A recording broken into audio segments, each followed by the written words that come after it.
Hi, let's draw and paint a Christmas tree with 3 triangles using Crayola markers. Just connect 3 lines to form a triangle, and you need to place that at the top of your watercolor paper. Next, we're going to add a triangle below our first triangle. Now we have 2, and let's add a third one.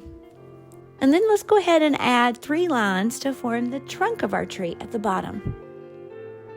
You can color this with markers if you want to, but let me show you how you can paint your Christmas tree with a marker in a new way.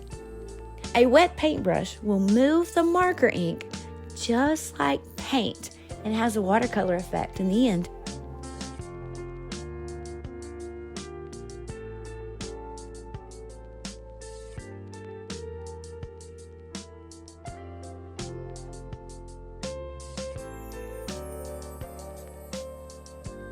When your tree is dry, you can then decorate it with markers, glitter, glue, whatever you choose. It's your Christmas tree.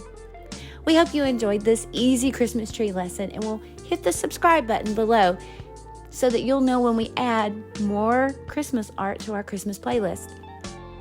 And we hope that this season and every day you forget not the Lord.